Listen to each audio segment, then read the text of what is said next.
9월 두 번째 주일이 벌써 되었습니다. 9월 달에는 10월서부터는 본격적인 열매가 있게 되는데 그 열매를 위해서 준비하는 그런 달이 되어야 되겠다. 우리 신앙도 어떤 열매를 준비해야 될까 하는 그런 열매에 대해서 생각을 좀 해보려고 합니다. 열매라고 할 때 세상 사람들이 이야기하는 열매하고 신앙 안에서 성경에서 가르쳐주는 열매하고는 전혀 다릅니다. 사람들도 마찬가지인 것 같아요. 젊었을 때의 인생의 가장 귀한 것이라고 삶의 목적을 두고 살아가는 것하고 점점 나이 들면서 삶의 목적이 달라지는 것 같아요. 그 가치가 달라지는 것 같아요. 그렇죠. 어렸을 때는 뭐 한 가닥 해야지. 나는 사장이 될 거야. 나는 회장이 될 거야. 나는 국회의원이 될 거야. 나는 대통령이 될 거야. 나는 장군이 될 거야. 그런 계획들이 있었는데 지금은 그런 것보다 우리 자식들이 좀 잘 됐으면, 그렇죠? 그리고 또 내가 죽는데 뭐 아무것도 정말 가져갈 게 없는 이때에 그러나 유산으로 좀 자녀들에게 남겨둘 것이 있으면 좋겠고, 그리고 죽음 이후의 문제에 대해서 더 관심을 갖는. 그래서 그런 거 보면은 이제 나이 많아서 친구들을 만나면 전부 건강 얘기만 하고 자식들 얘기만 합니다. 점점 이렇게 바뀌어지는 거죠. 그럼 점점 우리가 성도가 되면 될수록 그 관심이 바뀌어지는데 그게 뭐냐면 내 삶 가운데 정말 하늘나라에 가져갈 그 어떤 열매가 있을까, 이런 생각을 점점 가지게 되는 것입니다. 요즘 미국에서 살면서 보면은 얼마 전에 있었던 그 현대차 공장을 급습해서 많은 사람들, 불체자들을 그렇게 색출을 해서 일주일 정도 감옥에 가뒀다가 한국과 이렇게 협상을 또 맺고 좀 해서 300여 명이 넘는 한국 노동자들이 다시 한국으로 돌아간 일들을 보는데 불체자 단속이 얼마나 여기 철저한지 모릅니다. 그런 걸 보면서 그래도 이것 때문에 왜 불체자들을 단속하느냐고 데모들을 하는데, 하늘나라에 들어갈 때 불체자로서 들어가는 것이 도저히 허락되지 않는 것이 하늘나라구나 하는 생각을 해봅니다. 거기는 아무리 데모를 하고 아무리 바둥바둥 돼도 그건 먹혀 들어가지가 않아요. 절대로 먹혀 들어가지 않습니다. 그런 걸 보면 우리가 이 미국에서 벌써 그런 것들을 경험하는 것이 아닌가. 우리가 법적으로 합법적으로 미국 시민이 되면은요, 아무런 불체자 단속을 한다 할지라도 우리들한테는 별로 문제가 되는 게 아니에요. 근데 불체자라고 하는 분들이 있으면서, 그쵸? 시민권자들이 정상적으로 일을 하고 세금 낸 것들을 오히려 자기네들이 가로채는 일들을 한단 말이죠. 또 더 나가서 정말 노숙자들 이런 사람들을 보면 한편으로는 마음이 안타깝고 아프지만, 그러나 그들이 지금 미국과 같은 나라에서 일할 수 없고 또 살 수가 없는 나라가 아니잖아요. 근데 이 사람들은요, 자기네들이 그걸 거부합니다. 마약과 술과 이런 것들로 자기의 삶을 이렇게 자기의 욕심대로 살기로 나가면서 분명히 살 수 있는 그런 모든 조건인데도 불구하고 자기네들이 그걸 거절하면서 왜 불체자 난민들 사는 그런 것, 난민이 아니라 이정은 노숙자들 사는 텐트를 철거하느냐, 항고를 합니다. 자기네들이 해야 할 것을 하지도 않으면서 자기네들이 그렇게 인생의 열매를 그렇게 나쁘게 맺었으면서 그런 것들을 막는 세력에 대해서 오히려 항거하는 이상한 세대가 되었어요. 이런 얘기를 정확하게 하면서 이렇게 하면 안 됩니다라고 하고 정말 미국 젊은 세대에게 말을 많이 하던 찰리 커크라고 하는 사람이 그거 반대되는 세력의 사람에게 총을 맞아서 죽게 되는 그런 참 이상한 일이 벌어지는 미국이 되었는데, 정말 바르게 모든 것이 세워져야 하는 것입니다. 저는 이런 일들을 보면서 하나님 나라에도요, 얼렁뚱땅 들어가려고 하는 사람들이 많아요. 이 땅에서 자기가 맺은 열매는 전부 쓸 열매, 또 아니면 열매도 없는 것을 가지고 하나님 나라에 들어가려고 하는 사람들이 많은데, 아니에요, 안 돼요. 오늘 우리 주님께서 분명히 얘기합니다. 나더러 주여 주여 하는 자들마다 하늘나라 가는 게 아니다. 다만 그 말씀대로 하나님의 뜻대로 행하는 자가 들어간다. 그러면서 거기에 반대되는 사람들이 누구냐면 바리새인과 서기관들을 통해서 그 당시의 종교 지도자들 자기네들이 믿음이 있는 것처럼 얘기하지만 그러나 정말 쓴 열매를 맺고 나쁜 열매를 맺는 그런 사람들에 대해서 우리 예수님께서 그렇게 이야기를 하는 것입니다. 우리는요. 열매를 맺기 전에 우리가 맺어야 될 열매 종류가 무엇인가를 바르게 알아야 되고 남은 여생 살아가는 동안에 정말로 중요한 열매를 위해서 하늘나라에 가져갈 수 있는 그래 너 그 열매가 있구나. 너는 참 내 믿음의 사람이야. 그러니까 그 열매가 있지. 당연하게 받아들이는 하늘 시민권자로서 나아가야 하는 것입니다. 네. 말로만 하는 것이 아니라 그렇게 나가야 한다라고 하는 것이죠.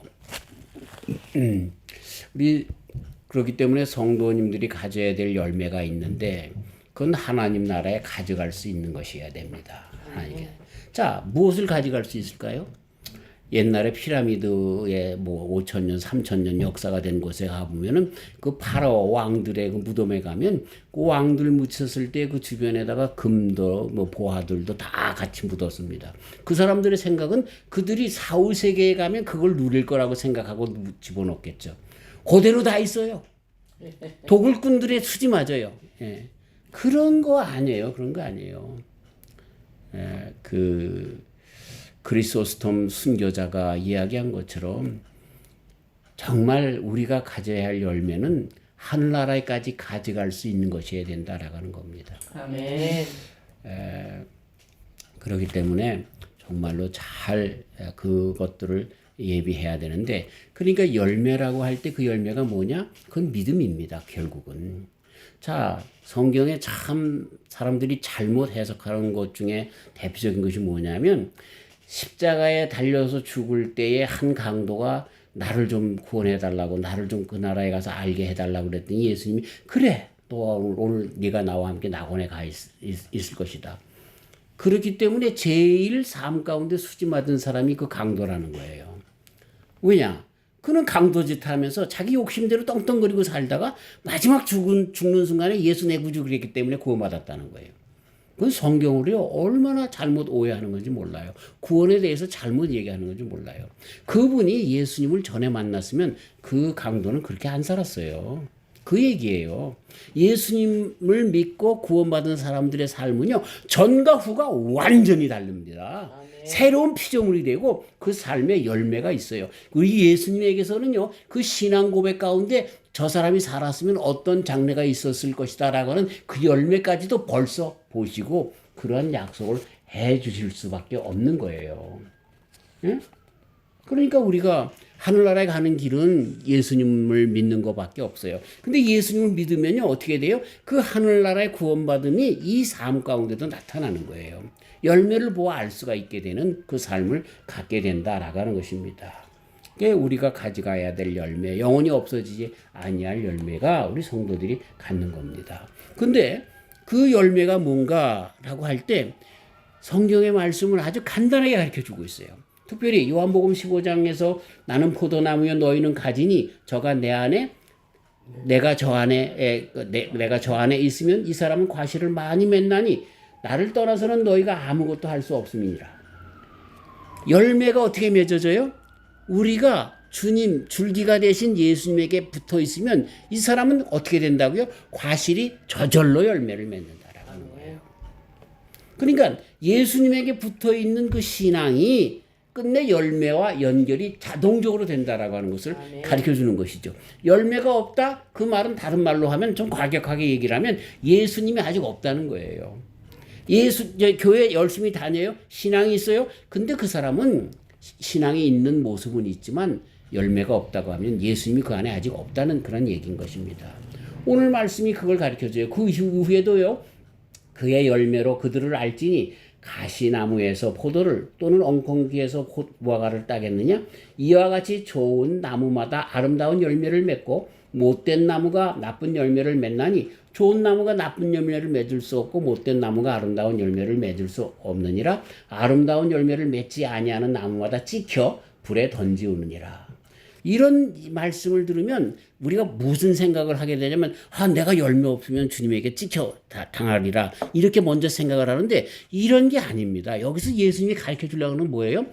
정말 우리 주님의 생명수가 흐른다고 하면 저 줄기로부터 그 영양분이 계속해서 공급을 받는다라고 하면 그 사람의 삶은 저절로 열매가 있다는 거예요. 저절로 열매가 있다는 거예요. 이 신앙이 있으면 열매가 있다는 거예요. 그런 걸 보면은요. 우리 주님께서 이야기하는 열매는 우리 삶 가운데 정말 우리 세상 사람들이 오복이다 칠복이다 그런 것처럼 성공하고 권세를 잡고 이런 걸 열매로 생각하는데 그게 아니라 신앙의 있음 자체가 그게 열매라는 거예요. 예. 그러니까 결과물로 보여지는 그런 것들을 열매라고 하는 것이 아니라 우리 주님께서는 우리가 계속해서 주님 안에 있는 것을 열매로 인정하신다는 거죠. 그리고 신앙 안에 있는 사람들의 삶은 저절로 과실을 맺는. 그래서 야고보 장로님은 야고보서 2장 26절에 영혼 없는 몸이 죽은 것 같이 행함이 없는 믿음은 죽은 것이니라. 그러면서 그 이야기는 율법적인 이야기가 아니라 행해야 믿음이 있다라고 하는 것이 아니라 믿음이 있는 사람들에게는 그 행함이 있다는 거예요. 그 행함이 이후로 그 믿음이 보여진다라고 하는 것으로 가르쳐주고 있는 것이죠. 자, 그런 맥락에서 우리는 마태복음 예수님께서 돌아가실 때에 그 구원받은 강도의 이야기도 정확하게 해석할 수가 있다라고 하는 것입니다. 마태복음 25장에 보면 열처녀의 비유가 나오죠.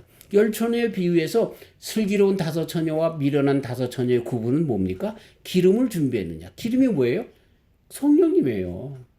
우리가 예수님을 믿었다라고 하는 겉모양, 나는 교회를 다닌다라고 하는 신자로서의 모양이 있다 할지라도 그 속에 기름, 성령님이 없다라고 하면 곧 예수님을 계속해서 믿는 그 신앙이 없다라고 하면 이건 슬기롭지 못한 거짓된 그러한 처녀라는 거죠. 하늘나라에 들지 못한다는 거죠. 밖에 나가 일을 간다는 것이죠. 그렇기 때문에 우리 속에는요, 늘 성령님으로 가득해야 돼요. 그래서 성령님은요, 뭐라고 그래요? 에베소 5장 18절 현재형입니다. 술 취하지 말라 이는 방탕한 것이니 오직 성령의 충만함을 입으라 라고 하면서 현재형으로 너 옛날에 성령 충만했지? 그랬으면 됐어. 그게 아니라는 거예요. 지금 내 속에 계속해서 성령으로 충만해야 되는 것을 가르쳐 주는 것입니다. 그게 열매라는 거예요. 그러니까 세상적으로 생각하는 그런 관점에서 성도들의 열매를 생각하면 안 되고 성도들의 열매는 자동적인 것인데 신앙이 성령님이 그 속에 있다라고 하면 그것이 진정한 열매가 된다라고 하는 것입니다. 우리 성도님들이 이렇게 바른 열매에 대해서 먼저 인식하시고 열매를 잘 준비하는 이 계절이 되시길 바랍니다. 그 열매를 준비하는 게 뭐예요? 하나님의 뜻을 바로 알고 그 뜻을 마음에 새기고 성령님 안에서 오늘도 성령님께 이끌려 살아가는 삶 그 자체가 열매라는 거예요. 열매라는 거예요. 제가 목회했던 교회들을 이렇게 다녀보면서 참 목사님들이 또 뭐 그런 교회가 아니더라 할지라도 목사님들을 보면 요즘 목사님들은 설교를 다 잘해요. 얼마나들 잘하는지 몰라. 뭐 보니까 정말 기가 막히게 요새는 그 AI들이 뭐 챗 GTP인가 뭔가 하는 거에서 물어보면은요. 오늘 내가 설교를 예를 들어서 하나님의 성도들의 열매 그 제목을 주잖아요. 그러면요. 그 AI가요. 설교를 쫙 꺼내요. 몇 편을 꺼내요. 그 중에서 하나 하면요. 얼마나 정말 명성 설교가 될 줄 몰라요. 그런 참 보면서 참 요즘 젊은 목회자들이 설교하고 목회하기 참 쉬워졌구나 하는 생각을 해봅니다. 그런데 그 교회들이 정말로 인격적으로 변화되고 이런 모습을 잘 보기가 힘들어요. 왜 그럴까 하는 생각을 해보는데 가장 귀중한 것이 다음 주에도 그런 얘기를 또 하겠고 정말 보면은요 그 속에 영성이 없어요. 영성이. 그 말씀을 전하는 목회자들에게 성령님이 없다는 것을 금방 느낄 수가 있어요. 왜? 그것이 목회자들의 삶에서 나타나기 때문에 그래요. 제가 이런 말씀을 드리면서 너는 낫냐? 이런 질문을 받아야 되기 때문에 나도 두려워요. 두렵고 떨려요. 그러면서 내 자신이 이렇게 이야기 고백하는 거는 하나님 나도 지금 이 순간에 성령님으로 충만치 않으면 나도 넘어집니다. 그렇기 때문에 나를 불쌍히 여기시고 용서하시고 성령님으로 붙들어 주시옵소서. 아멘. 내가 성령님을 붙잡겠습니다. 라고 하는 그런 간증으로 이런 말씀을 드리는 겁니다. 자, 그렇기 때문에 하나님의 뜻이 곧 하늘나라에서 주님 앞에 내어놓을 수 있는 그 열매라는 거예요. 열매. 그래서 하나님의 뜻이 뭔가라고 하는 것을 성경에서 찾아봤습니다. 하나님의 뜻은 지혜와 지식의 근본되는 것으로서 성도로 바르게 살게 하는 것, 그거 길이다. 그래서 잠언서 1장 7절 여호와를 경외하는 것이 지식의 근본이오늘 미련한 자는 지혜와 훈계를 멸시하느니라. 또 에베소 5장 17절 그러므로 어린 석은 자가 되지 말고 오직 주의 뜻이 무엇인지 이해하라. 미련한 자냐 지혜로운 자냐 이 세상에 살면서 많은 사람들이 공부를 서울대학을 나왔느냐 하버드 대학을 나왔느냐 뭐 그런 것으로 따지는 것이 아니라 그 속에 하나님의 뜻이 있느냐 없느냐 그것이 지혜로운 사람이고 바보 같은 사람이다. 그렇게 가르쳐주고 있습니다. 또 신명기 28장에 보면 이 땅에서 진정한 복을 누릴 수 있느냐 그렇지 않느냐라고 하는 것에 판가름되는 것도 하나님의 뜻이 그 속에 있느냐 뜻대로 살아가느냐라고 하는 것으로 가름진다라고 가르쳐주고 있습니다. 그다음에 마태복음 오늘 말씀 보니까 천국 입성의 조건이 뭐냐 하나님의 뜻이 그 속에 있는가 그것이라고 가르쳐주고 있는 것입니다. 다만 하늘에 계신 내 아버지의 뜻대로 행하는 자라야. 누가 천국에 들어갑니까? 아버지의 뜻대로 행하는 자가 천국에 들어간다. 이렇게 가르쳐주는 것을 보면 하나님의 뜻은 우리가 천국에 입성할 수 있는 입장권이 된다는 것입니다. 열매가 된다는 것입니다. 자, 그런데 그 하나님의 뜻이 뭔가 아주 구체적으로 보면 1차적인 그런 말씀으로 그대로 연결지어서 하나님의 뜻이니라 라고 하는 그런 말에 무엇이 하나님의 뜻입니까? 라고 하는 성경 말씀이 몇 개 있는데 첫 번째로 뭐냐면 거룩이라고 얘기합니다. 데살로니가 전서 4장 3절 하나님의 뜻은 이것이니 자 하나님의 뜻이 뭐라고요? 그럼 목사님 하나님의 뜻이 뭐예요? 가르쳐줘요. 성경이 가르쳐주고 있어요. 너희의 거룩함이라. 하나님의 뜻이 뭐라고요? 너희의 거룩함이라. 곧 음란을 버리고 이렇게 말씀하십니다. 이 말씀은 레위기 19장 2절 말씀을 바울 사도님이 인용을 해서 하신 말씀인데 레위기 19장 2절 너는 이스라엘 자손의 온 회중에게 고하여 이르라 너희는 거룩하라 나 여호와 너희 하나님의 거룩함이니라 라고 말씀하고 있는 것입니다. 자, 이 말씀을 그대로 예수님께서도 마태복음 5장 48절에 그러므로 하늘에 계신 너희 아버지의 온전하신 것 같이 너희도 온전하라. 그 온전이라고 하는 말이 거룩이라고 하는 말씀하고도 같이 연결이 됩니다. 베드로전서 1장 16절 기록하였으되 내가 거룩하니 너희도 거룩할지어다. 베드로 사도님은 그래서 그 말씀을 거룩이라고 하는 말씀으로 또 풀어서 우리에게 설명하고 있는 것입니다.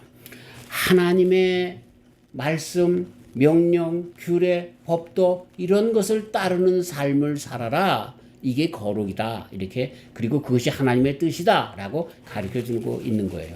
거룩이라고 하는 말은 카도시라고 하는 말을 씁니다. 그래서 카도시라고 쓸 때 형용사로 쓰면 하나님은 거룩하시다라고 할 때 카도시라고 얘기합니다. 코도시라고 하면 그 이제 아가 오로 바뀌어서 하면 명사가 되어서 그거는 신성, 거룩을 얘기하면서 거룩한 물건, 성전, 성소 이런 것들을 가리킬 때 얘기합니다. 그런데 본래 카도시라고 하는 말은 무슨 뜻이냐면 자르다 하는 뜻입니다. 자른다. 그래서 구분되다 하는 이야기입니다. 우리가 성도라고 하면 거룩해야 하는데 하나님도 거룩하신 분인데 하나님은 구분된 분이라는 거예요. 창조주이시고 피조물과의 구분되시는 분.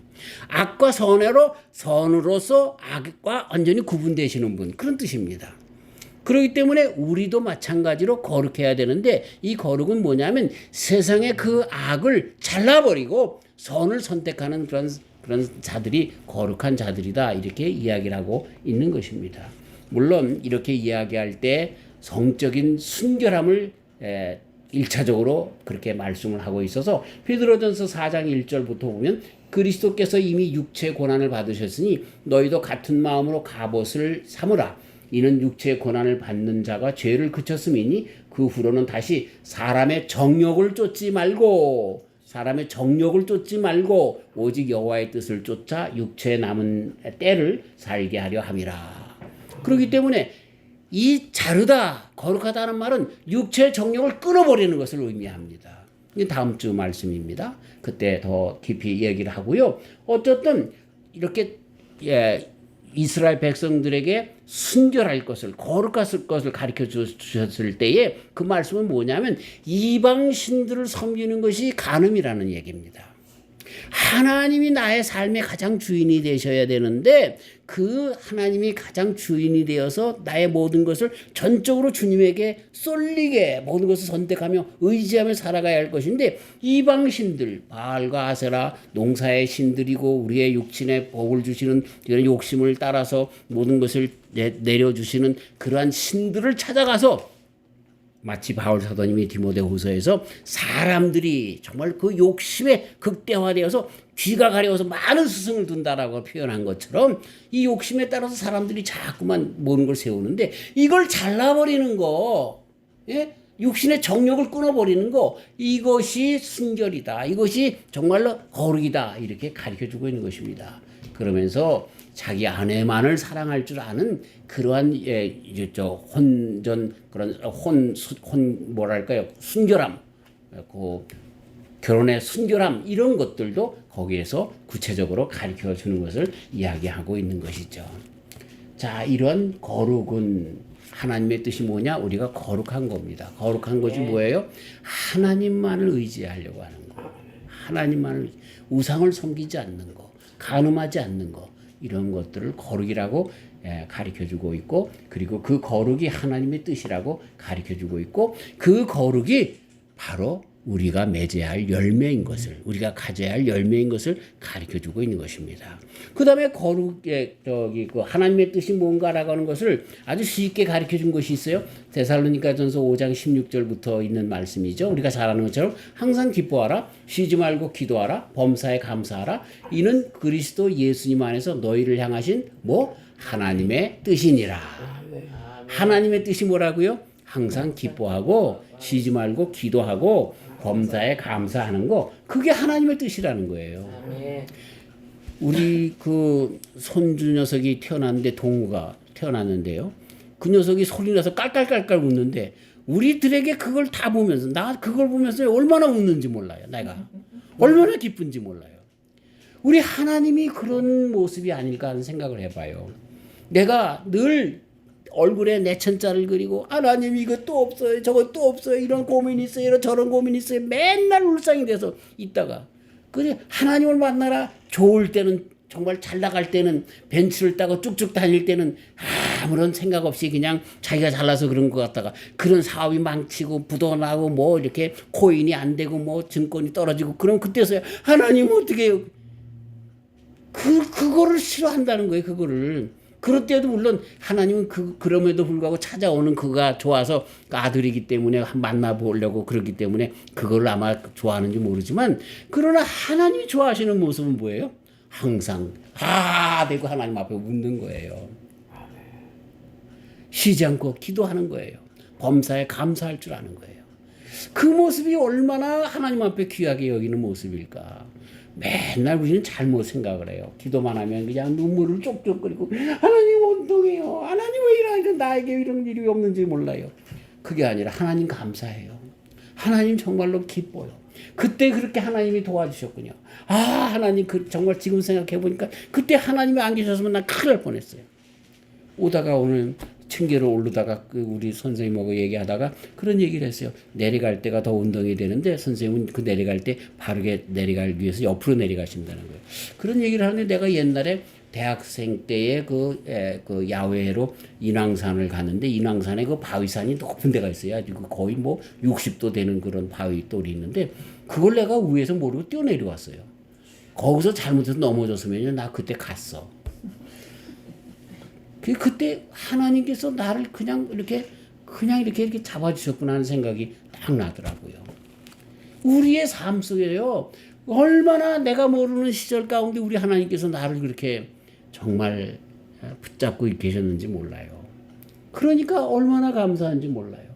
그러니까 얼마나 기쁜지 몰라요. 얼마나 그렇기 때문에 앞날도 앞으로 어떤 일이 일어날지 모르지만 기도해야 할 수밖에 없는 것인지 몰라요. 그런 삶이 하나님이 기뻐하시는 하나님의 뜻이라는 거예요. 그렇게 삽시다. 아멘. 너무나 쉬워요. 항상 기뻐하고 쉬지 말고 기도하고 범사에 감사하는 삶. 그게 하나님의 뜻이라는 거예요. 아멘. 그렇게 살아가는 삶이 우리가 하나님 앞에 가져갈 열매라는 거예요. 다른 게 아니라 그게 열매라는 거예요. 성령 안에서 살아가는 자들의 삶의 특징이 그렇게 나타나기도 한다는 이야기죠. 우리들의 믿음은 성령으로만 가능합니다. 성령이 있으면요, 그 삶의 삶은 자동적으로 열매를 맺습니다. 그렇게 살아가야 하는 것입니다. 자, 그러면서 이제 우리 1차적인 것이 성경에 보니까 구약에 그 거룩하라고 하는 말하고요. 항상 기뻐하고 즐거워하고 기도하고 감사하고 이거밖에 없더라고요. 딱 하나님의 뜻이다라고 하는 이야기가 딱 구약과 신약에 그거 하나밖에 없어요. 하나씩밖에. 근데 부차적으로 하나님의 뜻이 뭐예요? 말씀에 거하는 것이 하나님의 뜻에 거하는 것이다.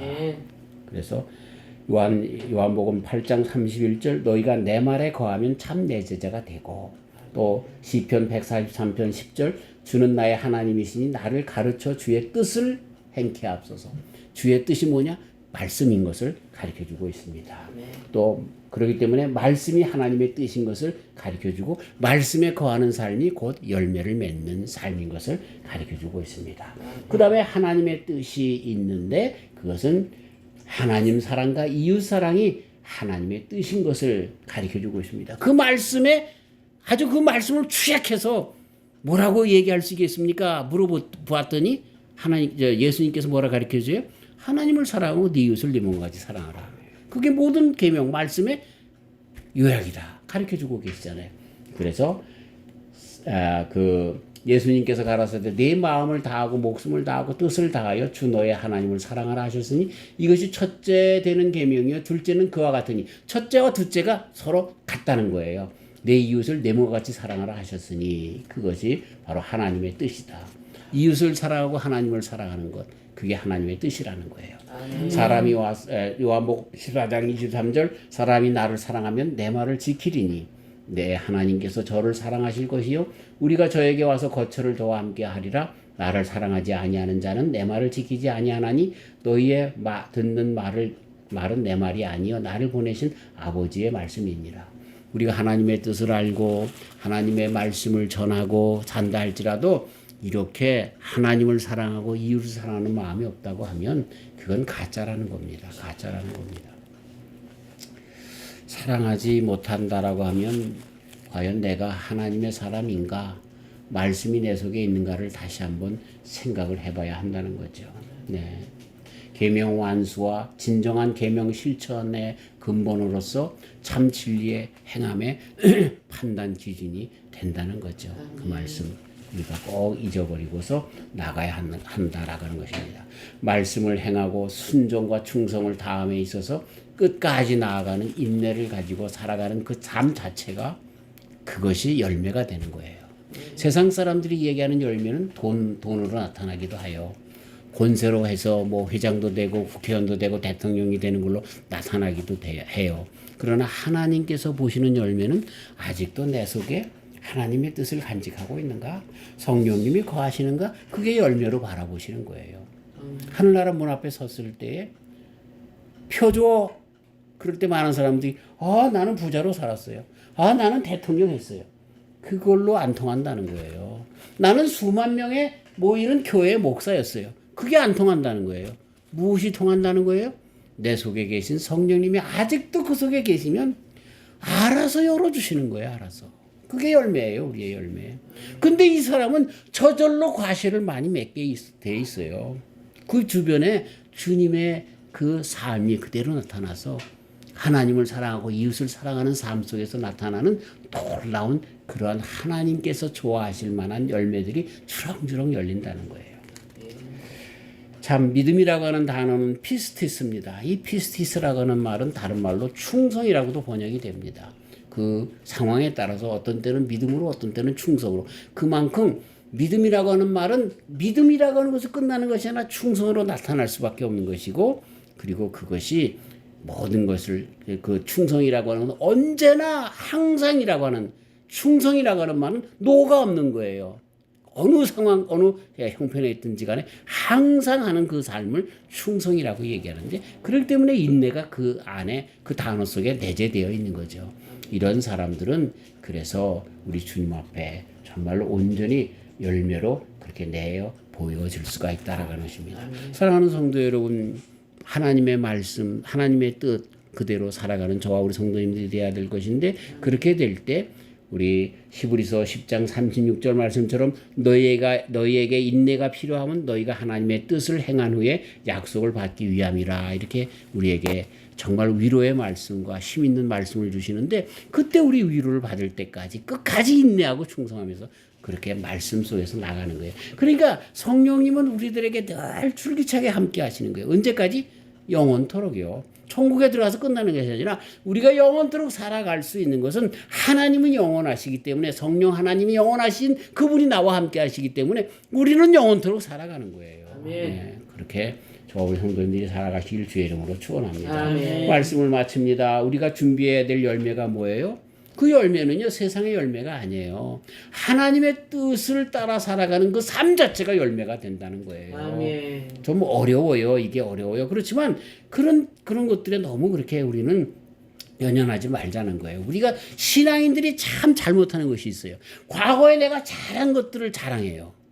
내가 어느 교회에 목회할 때 정말 몇 명이 모였고 나 때문에 어떤 사람이 구원받았고 병을 고쳤고 이런 옛날의 자랑들을 한다는 거예요. 근데 그것을 자랑해서는 안 돼요. 지금 내 속에 그때 그렇게 작용하신 하나님께서 아직도 나에게 계신가? 성령님이 내 안에 있는가? 나는 아직도 성령 안에서 하나님의 뜻을 간직하고 살아가는가? 이걸 자랑해야 되는 거예요. 그 자랑할 것이 없는 거죠. 그렇기 때문에 겸손할 수밖에 없어요. 예, 참 아닌 것들, 남겨진 것들, 보아서 이렇게 보아지는 것들, 물질적인 것들, 내가 이렇게 하는 세상의 업적들 이것이 아니에요. 그것은 앞으로도 있을 수도 있어요. 그리고 과거에 없을 수도 있어요. 예를 들어서 우리 선교사님이 예를 들어서 정말로 공산국가에서 선교했다고 해봅시다. 그분들은요 평생 거기서 선교해도요 별로 열매를 맺을 수가 없어요. 왜? 탄압이 있기 때문에 그리고 그 사람들 믿으면 죽임을 당하기 때문에 이슬람 국가에서도요 예수님을 믿으면 아직도 탄압을 받기 때문에 열매가 없어요. 근데 그 사람들이 그러기 때문에 열매가 없는 거예요? 아니죠. 하나님이 보시는 눈은 판가름하는 것은 전혀 다른 거예요. 아멘. 그러나 분명한 것은 열매가 있어요. 네, 열매가 있어요. 그런 중에서도 이 중국과 같은 나라에서 교회들이 잘하고 있잖아요. 북한과 같은 나라에서 지하교회가 잘하고 있잖아요.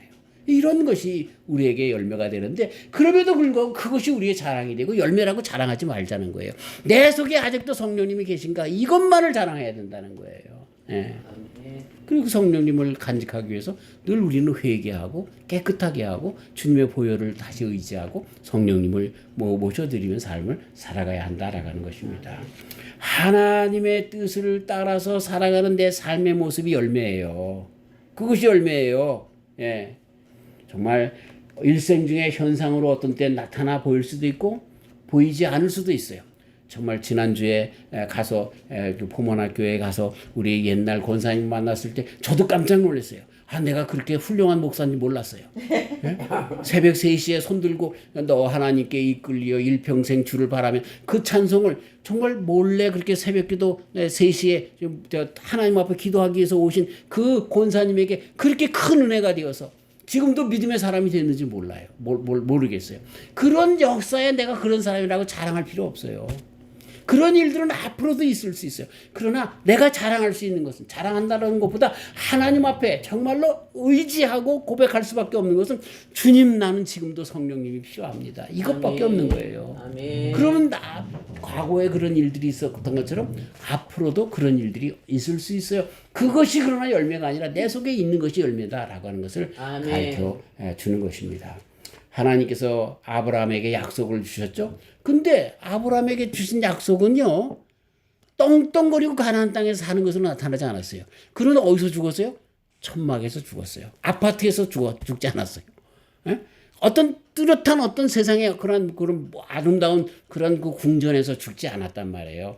많은 사람들이 아브라함의 복 그럴 때 그런 식으로 생각을 하는 거예요.